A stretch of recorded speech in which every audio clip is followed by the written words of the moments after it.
flood statement.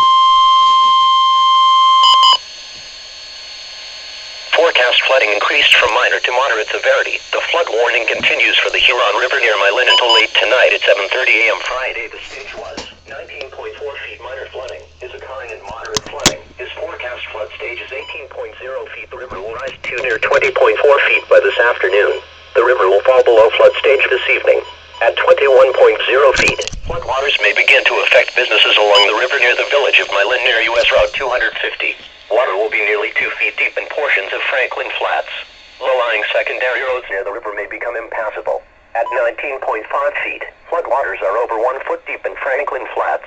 The Huron River Valley campground is inundated.